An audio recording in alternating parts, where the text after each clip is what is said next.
Rehoboth Games. Masih dalam Euphoria Fast 9 yang udah tayang di bioskop selama beberapa minggu, kali ini kita bakalan bahas soal itu.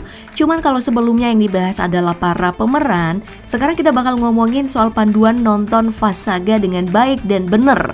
Soalnya urutan film yang tayang kan gak runut dengan urutan ceritanya. Jadi beberapa orang bakal pushing. So, biar kalian semua gak berakhir kayak gitu, aku bakal bagiin timeline real dari semua saga berdasarkan urutan ceritanya.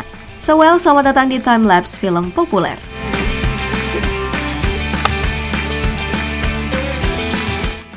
Tentu aja sebelum ngurutin timeline nih, kayaknya kita perlu urai dulu satu persatu setiap judul yang pernah dirilis dalam franchise Fast Furious. Dan tentu aja dimulai dari The Fast and Furious yang tayang di tahun kapan? 2001, masih kecil aku. Terinspirasi dari sebuah liputan berjudul Racer X yang terbit di majalah Vibes, yang bercerita tentang kehidupan balap liar di New York. Sang sutradara Rob Cohen menggait Gary Scott dalam pengerjaan naskahnya. Kemudian setelah rampung, hasilnya dikirim ke produser Neil Moritz untuk dipresentasikan ke Universal Studio. Hingga hadirlah saga awal yang kita kenal dengan karakter ensemble Brian O'Connor, seorang agen rahasia yang ditugaskan untuk meringkus para pencuri mobil, di mana ketuanya itu adalah Dominic Toretto yang dalam saga berikutnya justru malah jadi kerabatnya setelah jadi iparan nikahin adiknya Dom, Mia Toretto. Lalu ya, kesuksesan karena sukses nih saga pertama yang meraup pendapatan 207,3 juta US dollar hanya dengan modal 38 juta US dollar aja, maka dibuatlah saga yang kedua, Too Fast, Too Furious di tahun 2003 yang menjadikan karakter Brian sebagai protagonis utama. Sekaligus nih, ajang debut bagi karakter Dynamite Duo Ted Parker and Roman Spears yang dalam saga ini merupakan buronan polisi. Namun akhirnya bekerja sama dengan Bea Cukai yang diwakili oleh Brian agar catatan kriminal mereka itu dihapus. Dan masih di tahun yang sama, satu film pendek dari The Turbocharged Prelude for Too Fast, Too Furious juga diluncurin, di mana ceritanya itu berpusat pada karakter Brian dalam pelariannya dari Los Angeles ke Miami. Kemudian, 3 tahun setelahnya, hal baru mulai muncul dalam saga ini, di mana latar utamanya berpindah ke Jepang. Dan semua karakternya adalah wajah baru dengan cerita yang berpusat pada kehidupan seorang siswa SMA bernama Sam Boswell yang harus pindah ke Tokyo bersama ayahnya. Dan di sana dia bertemu dengan para anggota komunitas drifting.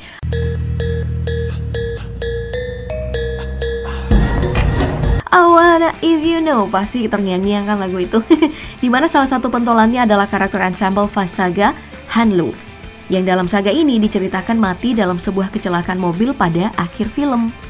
Nah, dari situ di tahun 2009, franchise ini akhirnya kembali ke jalur awal di saga Fast and Furious dengan fokus ke karakter sentral Dominic Toretto dan Brian O'Connor, di mana mereka bekerja sama untuk membalas kematian istri Dom, Letty, juga menangkap seorang gembong narkoba bernama Arturo Braga. Dan seperti di tahun 2003, tahun perilisan saga Fast and Furious juga dibarengin dengan penayangan satu film pendek berjudul Los Banderos dengan narasi tentang kehidupan Dom bersama Letty dan Han sebagai Robin Hood pembajak truk bensin demi menghidupi satu lingkungan yang para warganya itu sangat miskin. Lalu di film selanjutnya, Fast 5 yang rilis tahun 2011, kita akhiri dengan melihat para ensemble dari saga sebelumnya tampil dalam satu frame dengan cerita yang mulai terlihat kompleks. Berpusat pada kisah perampokan uang senilai 100 juta US dollar dan berakhir jadi buronan karakter debut dari Luke Hobbs, seorang agen rahasia dari layanan keamanan diplomatik Amerika Serikat. Fast 5 pada akhirnya jadi salah satu saga paling menguntungkan dalam franchise. Dengan modal 125 juta US dollar, mereka bisa meraup pendapatan 626,1 juta dolar. Sehingga gak mengherankan kalau formula yang menghadirkan para ensemble diulang lagi pada saga ke-6 Fast and Furious 6 yang tayang di tahun 2003. Tentu ada kejutan lain di luar kehadiran para ensemble di saga ini. Kemunculan karakter Letty Ortiz yang meninggal di saga Fast and Furious juga jadi satu daya tarik penting untuk saga kali ini. Nah, 2 tahun kemudian, pada tahun 2015, Fast Furious 7 ini rilis, menandai kemunculan perdana karakter ikonik lain, Deckard Shaw, yang dalam saga ini mengejar para jagoan Fast Saga. Untuk membalas kematian saudaranya Owen Shaw, seorang pemimpin tentara bayaran yang jadi antagonis utama di saga sebelumnya. Karena itu, Deckard menargetkan serangan terhadap geng Dom CS, di mana Han menjadi target pertama dan terbunuhlah di saga Tokyo Drift. Lalu di saga selanjutnya The Fate of the Furious yang rilis tahun 2017, jalan ceritanya itu agak mulai ngawur sih, karena Dom dipaksa berpindah pihak ke sisi teroris cyber bernama Chopper dan akhirnya harus berhadapan dengan para rekannya sendiri.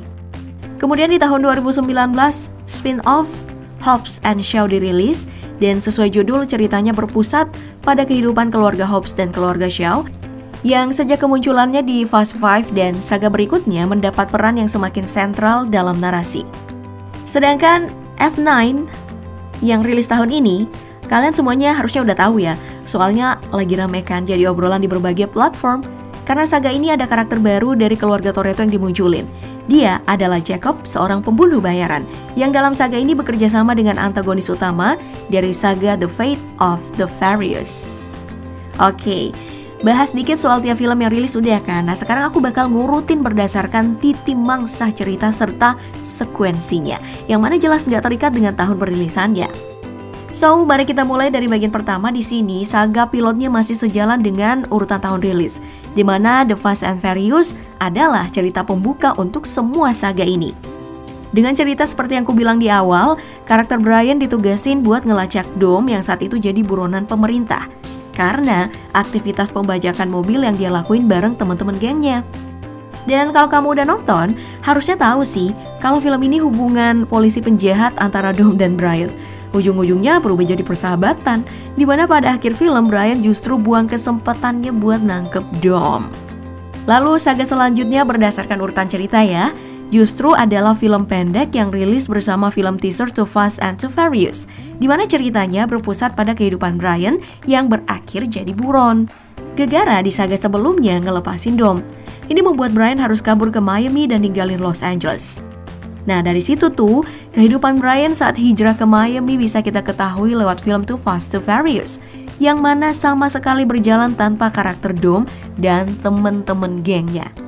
Pada saga ini, cerita ini memang lebih difokuskan pada karakternya si Brian, yang harus bekerja sama dengan teman masa kecilnya, seorang buron bernama Roman Pierce, dan tandemnya Ted Parker.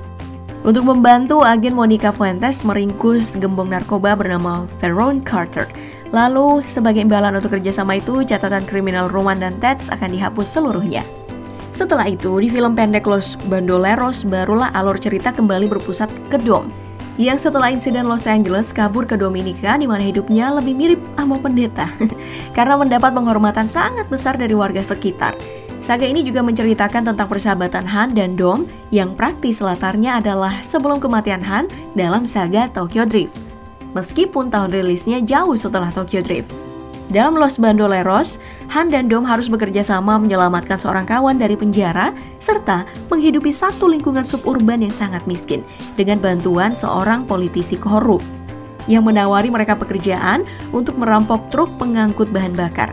Saga ini sekaligus jadi reuni antara karakter Letty dan Dom yang seperti kita tahu, mereka sejoli paling mesra di saga pertama dan terpaksa terpisah karena insiden Los Angeles. Kemudian masuk ke saga selanjutnya Fast and Furious yang menunjukkan perpisahan dari para kru di Los Bandoleros karena dikejar oleh pihak kepolisian, di mana Han kabur ke Tokyo, Letty balik lagi ke LA, sedangkan Dom menetap di Panama.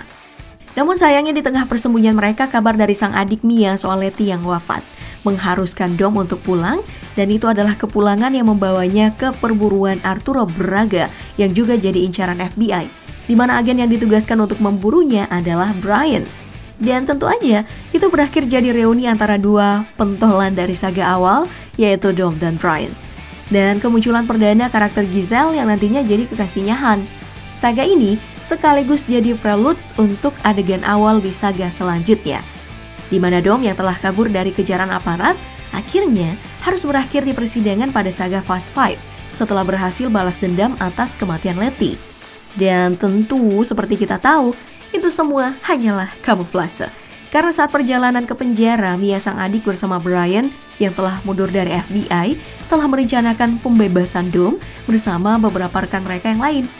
Ya, seperti yang aku bilang di awal, ini juga jadi salah satu saga terepik karena semua protagonis utama dari saga sebelumnya dihadirin kembali dalam satu frame untuk bekerja sama merampok berangkas milik seorang dalang kriminal bernama Race, yang pada akhirnya membuat mereka jadi target pengejaran agen Luke Hobbs bersama rekannya Lena.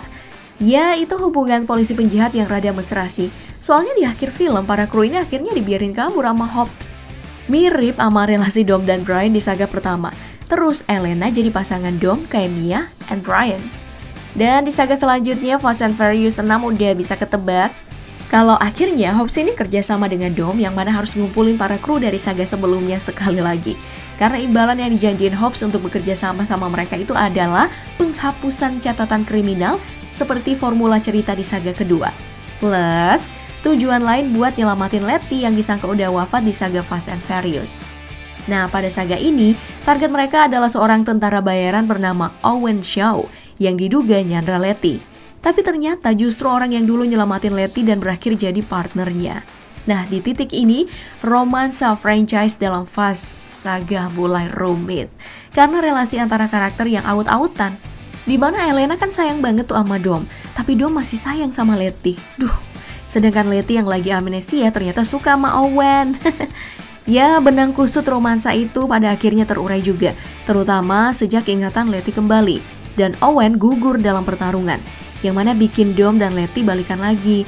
Terus Elena harus ikhlasin Dom, sedangkan kru lain akhirnya berhasil tuntasin misi dan dapat pengampunan untuk catatan kriminal mereka. Dari situ akhirnya kita sampai ke salah satu film yang rilis cukup awal, tapi dari segi cerita ternyata letaknya cukup belakangan. Yep, bener. Ini adalah Tokyo Drift, di mana karakter Han wafat dalam kecelakaan mobil. Dan setelah Furious 7, kita akhirnya tahu kalau pembunuhnya adalah Deckard Shaw yang ingin balas dendam atas kematian saudaranya Owen Shaw, antagonis utama di saga Furious 6. Saga ini juga jadi semacam kenangan-kenangan untuk aktor Paul Walker karena merupakan penampilan terakhirnya sebagai Brian O'Connor sebab tewas dalam kecelakaan mobil 2013 lalu. Sepeninggal Han dan Brian dari Fast Saga yang dalam cerita disetting pensiun dari dunia balap untuk hidup tenang bersama Mia dan anaknya, babak baru franchise ini akhirnya dimulai, di mana karakter Dom menyeberang ke pihak antagonis karena berada dalam cengkraman teroris cyber bernama Chipper, yang dalam film ini diperankan oleh Charlize Theron dan terpaksa harus melawan para krunya yang tersisa di luar Hans dan Brian. Tentu aja pada akhirnya Dom kembali ke pihak semuanya berkat bantuan Hobbs dan Shaw yang terpaksa bekerja sama di bawah arahan Mr. Nobody, juga dengan dukungan dari para kru Dom Chess. Nah, kerjasama menarik antara Hobbs dan Shaw itu akhirnya digaraplah dalam spin-off demi mengulang kolaborasi antara dua karakter badass ini, di mana mereka harus melibatkan keluarga masing-masing dalam sebuah misi berbahaya melawan seorang prajurit super hasil rekayasa genetik bernama Braxton. Ya, dari itu kita akhirnya tiba di urutan terakhir yang jadi alasan konten ini dibuat tentunya. Ya, bener, yang aku bicarain di sini adalah saga F9, di mana timelinenya itu berjalan hampir bersamaan dengan cerita Hobbs dan Shaw dengan kehadiran karakter baru Jacob Toretto, salah satu adik Dom yang bekerja sama dengan musuh utama di The Fate of the Furious untuk membalas dendam pribadinya kepada sang kakak. Ya, aku belum tahu detailnya sih karena belum nonton filmnya. Tapi kalau ada yang udah nonton, kamu boleh tulis pendapat di kolom komentar, yang penting gak terlalu spoiler aja ya. Well, itu dia deretan timeline yang harapannya sih bisa jadi panduan untuk kamu para non-fans, tapi tetap ngebet dan mau ikutin filmnya. So, itu aja untuk sesi kali ini. Sampai jumpa di video selanjutnya. Ciao!